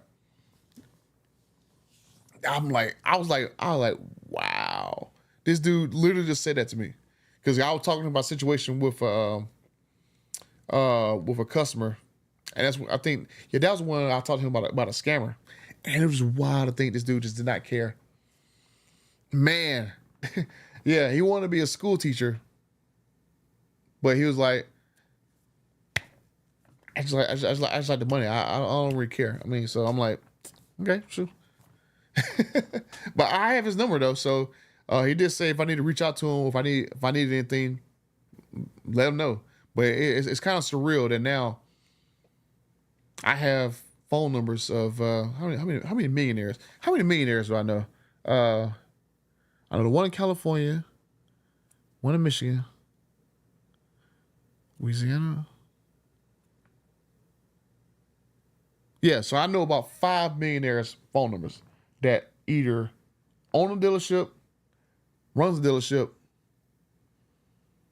or is an influencer. I know a millionaire influencer. So it's crazy. Last year, I had 0 millionaire phone numbers, and now, within like 6 weeks, I got 5. Oh man, I need to make sure that every month I gain at least one.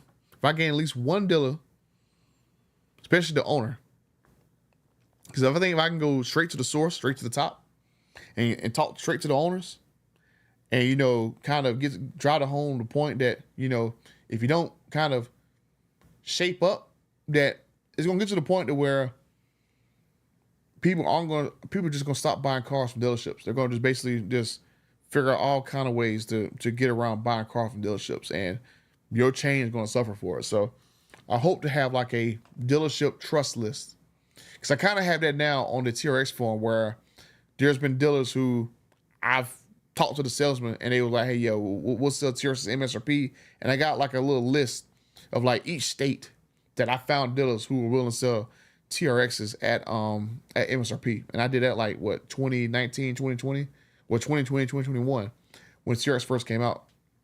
So I got a nice little long thread. So I would do this particular list a lot better, where I actually have, I'm not gonna say my idea, but basically I would promote those dealerships for everyone to go to. Just throw as much advertising them as possible for everyone to basically get the best deal that they can. Would there be markups on the loan blocks? Well, as far as I know, Adam, all those demon engines, they're only going to be sold at power brokers. And those power broker dealers are some of the worst dealerships in the country. So you can bet your bottom dollar that anything demon related that they think they can make a buck on, they're going to charge over on it. So, I mean, these dealers, like I said, it's like, like it's wild with these dealers. Because I mean, I can only imagine the nonsense going to happen with these dealers in the next year or two when they're like starving for money. Because, like I said, I don't see the Chargers selling in big numbers, because so many people are upside down to loans right now, because so many people pay over sticker for cars that they won't be able to afford to go and buy a new Charger, because they've had to eat that cost in a loan, especially in a time period where loan rates are already high. Like, I mean, I was looking, like I said, you guys pretty much already know now that, I haven't announced this on my channel, so maybe only a few hundred people will know that, yeah, I'm trying to get a D170 right now. But, looking at the rates, it's like, for 72 months, it's like 6-7%. So, I mean, that's pretty freaking high. So, I mean, I'm like, ooh. So, I can only imagine how other guys did when they paid over sticker plus had like a high interest rate. And they're not going to be able to just jump to another car next year. So, I mean, they're going to be underwater. So, I mean, are they going to carry the extra markup for a new Charger on the car? Because I guarantee you that new Charger is not going to be cheap. I guarantee you. Because there's no way I see that Stellantis is going to basically price the new Charger with the engine in it cheaper than a Mustang, because technically the new Charger is going to have more horsepower than every Mustang version, because the Hurricane high output version, well, no, it's going to be tied, because the Dark Horse is 500 horsepower and the new Charger with a high output version is going to be 500 horsepower. So at bare minimum, I think that the Dark Horse and the Charger Daytona with the high output version is going to be basically the same exact price, or Dodge might price it a little bit higher than Dark Horse Mustang, because that's generally what Stellantis does. Stellantis is pricing all their vehicles out of the average person's hands. So I think the Dark Horse Mustang is around like $65,000. So, I mean, will we see a Charger? I don't even know what name they will use for the top trim pack. Maybe they use a Scat Pack.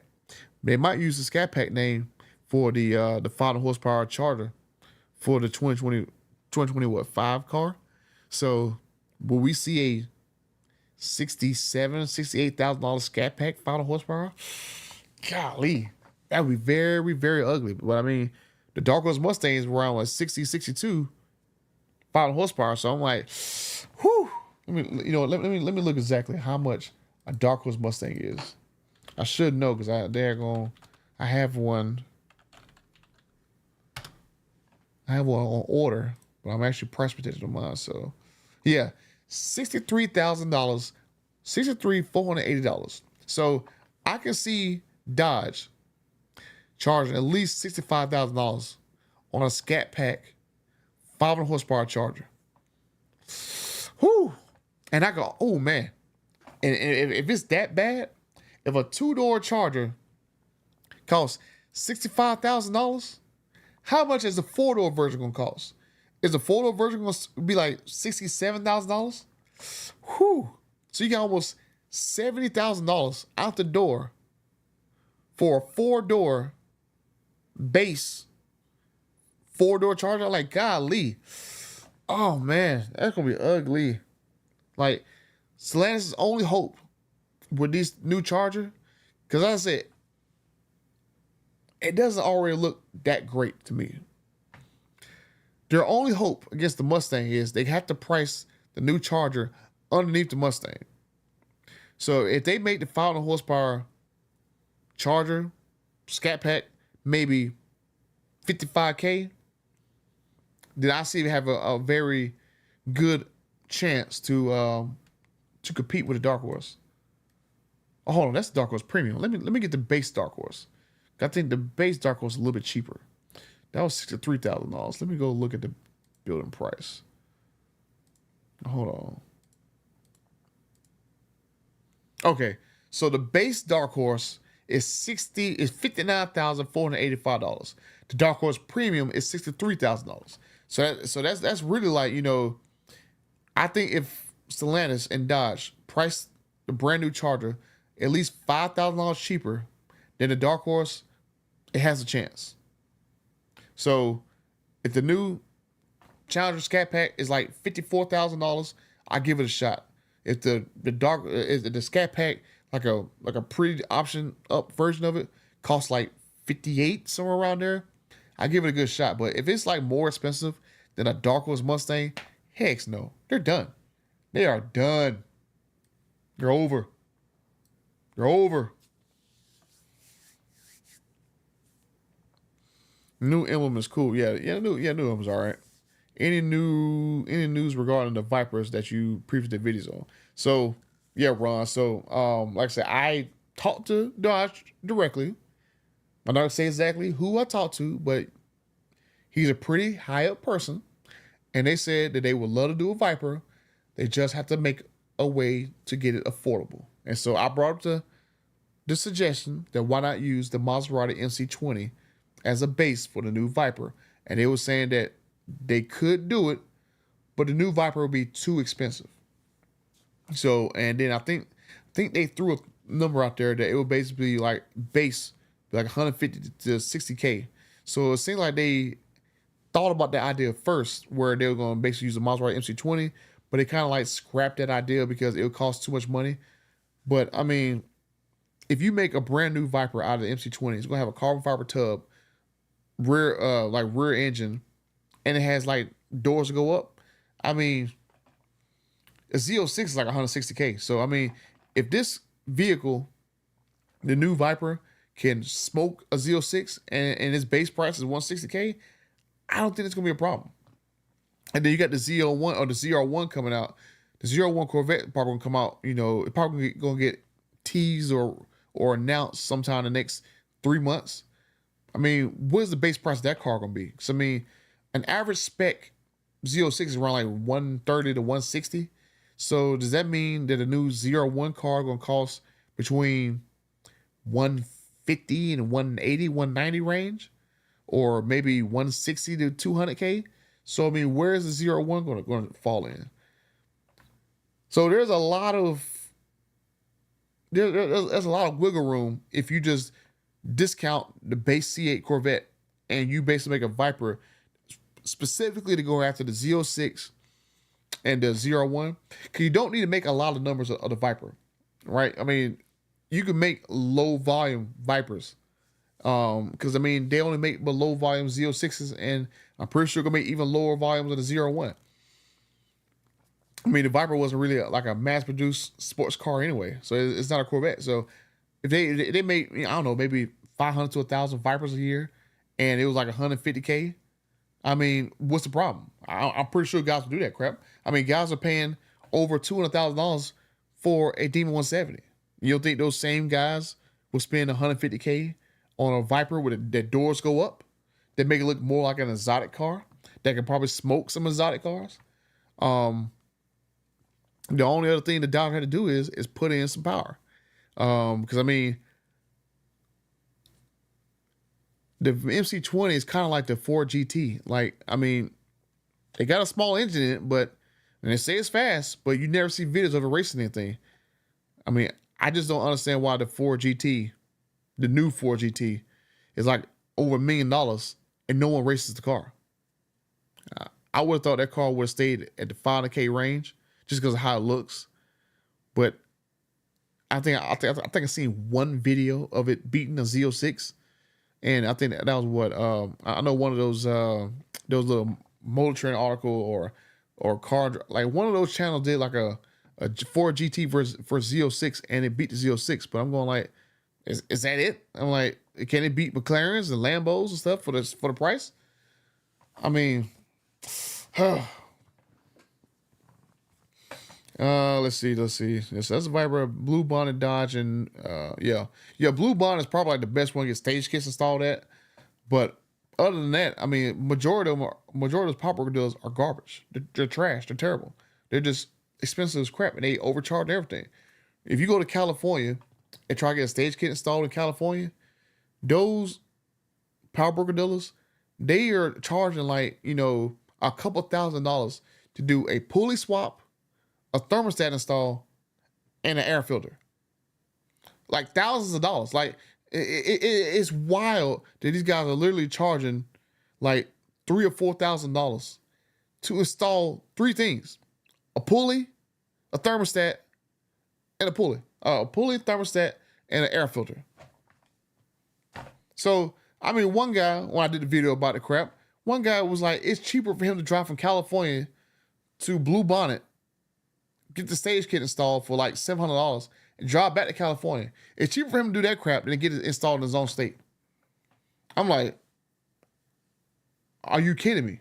And he was calling around different power brokers dealers in his area, and they was all wild in price. I think one was like, it might cost $4,000 to get installed. One was like, oh yeah, $3,000. I think down in LA, like maybe 2 hours or 3 hours from where he was from, I think that was like maybe like $1,500, $2,000 somewhere around there. It was something crazy. And he was like, it's just cheaper to go to Blue Bonnet, drive in California. I'm like, oh God, it's just these dealers, man. I'm like, these dealers are just terrible, especially power broker dealers. And as I said, most of them are bad. I mean, I know some guys who work at those dealerships and they're pretty good because they give me a lot of information, and they like, this dealership is not really that bad when they do stuff. But majority of them, yeah, they're trash. They are trash. I mean, I know guys who actually work with Stellantis that told me the same thing. Like, even with them identifying that they work for Stellantis, they're still trash. I'm like, oh God, some of these deals are just worse. If Dodge makes a new Viper, what engine would they use? Appliance, man, like, I mean, their only option right now is that they use a 500 horsepower Hurricane engine. The only other option they would have, oh God, what could they use? There's nothing really left with power in it. I mean, it's just the bottom line. Like, maybe in a few years, the Hurricane X motor, but there's no real guarantee that Hurricane X motor is going to go into a production car. Because last I checked, that Hurricane X motor is going to go into a drag pack. That's basically going to be the replacement drag pack engine. Like a 600 horsepower Hurricane engine with like a 400 horsepower power cell and an EV motor. So, oh yeah,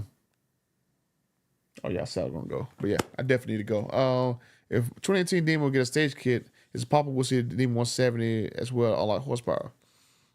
Now, Marquise, I'm going to say this. Now, I was told that the 2018 cars, 2018 Demon, Red Eye, Superstar, are going to get basically the same exact stage kits, and they're basically the same exact engine. And those stage kits are going to basically take it up to like 1,000 horsepower.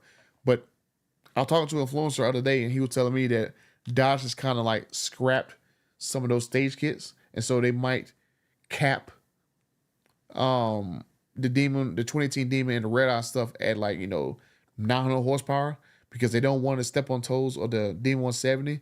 So we will see if that's the case. I mean, I can ask some people in Dodge, but I mean, I did do the video last year where it leaked online on directconnection.com that they was making a stage 3 kit and all the internal stuff they're going to do. So I don't know whether or not Dodge canned that idea because they don't trust the power broker dealers, because if it's bad now, they get stage kits installed because you guys are charging $4,000 or $5,000 labor to install 3 things. How much money is it going to cost for someone to go to get a stage 3 kit installed at a power broker dealer? I mean, I think they said the kit is going to cost $20,000 for the kit. So will the power broker dealers charge $20,000 labor? So it might cost you $40,000 to get this kit installed. I mean, the stage 2 kit with all the stuff in it is like almost $1,500, $1,200 right there, and some of these people are charging $2,000, $3,000, $4,000 to install it. So $20,000 kit stage 3, is that gonna cost $20,000, $40,000? So is that gonna be $60,000 total to install stage 3? Oh boy, I just don't know. I just don't get it. I don't think it's gonna happen. But we will see. I think the dealers are kind of like killing this, because I did talk to someone, like I said, that works with Stellantis, and he was telling me about the crap going on with some of these power broker dealers. So these guys might have gotten to the point to where they have killed some of the things that Dodge was planning on doing. And that's what I'm saying. I wish they would have changed the program and made it so like only the best dealerships in the country are power broker dealers, no matter how big or small they are. You come send our text. You come send our text to get trained. If your mom and pop store, doesn't matter. But as long as you agree to sell at MSRP and sell our parts at MSRP, you're a power broker dealer. So that's how I think they should have did it. But this whole way they're doing it now, these power broker, a lot of these power broker dealers are just out of control, and they need to be reeled in. From me, TK, OC Motivator, we're constantly talking about these guys. These guys are really, really, really, really making it hard to be a actual fan of Dodge. It's just crazy. Like, I mean, even TK said it. Like, you don't see that many problems in Chevy, GM, Ford, but these Dodge dealers, like, man, you'd have to find real. I mean, you got to search real hard to go find a Dodge dealer that's honest. Like, I don't know whether or not the requirements to become a Dodge dealer is lower than Ford and GM, but it's like the most corrupt guys are Dodge dealers. Or these Dodge dealers put like some of the most corrupt people in their dealership. Oh, the mid-engine V10 Viper. Yeah, but they won't bring the engine back. So, I mean, they're gonna be like, oh, because of the emissions. So, if the I think with the Revolto is what the Revolto Lamborghini is like a V8, so they're not gonna basically outdo a Lambo stuff. So maybe a V8 is gonna be in that car. I mean, like I said, I do know with V8 crate engines, so maybe they put that crate engine in a brand new mid-engine Viper, but we'll see. Road test. We appreciate the good that you're doing for the consumers. I'm trying. I am trying. Thank you for the $20. I am definitely trying to do that.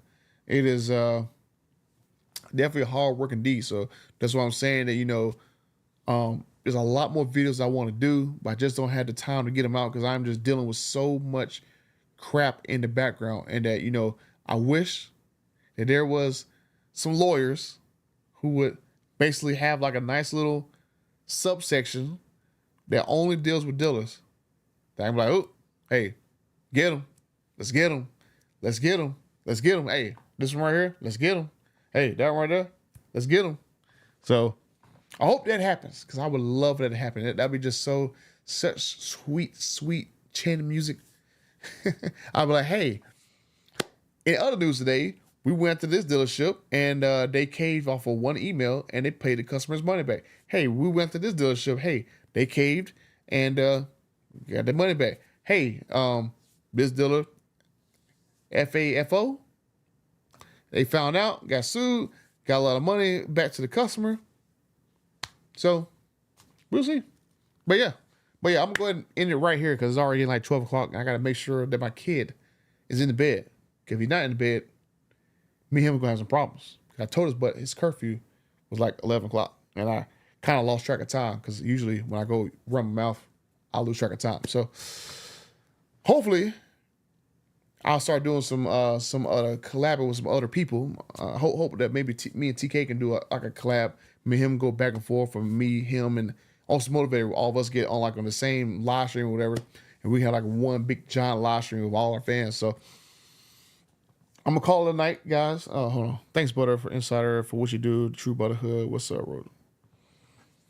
Oh yeah, but yeah, I'm gonna see you guys later. There is a video coming out tomorrow, but I might have to modify it some, so it might come down and I do the modified version. So I'm definitely gonna basically like midnight to 2 a.m. is like using my window to record videos. So I'm right there in my window. So I'm gonna go make sure that my kids are asleep and do this edited video. So thank you guys for watching. I see there's about 70, 80 people still in here. So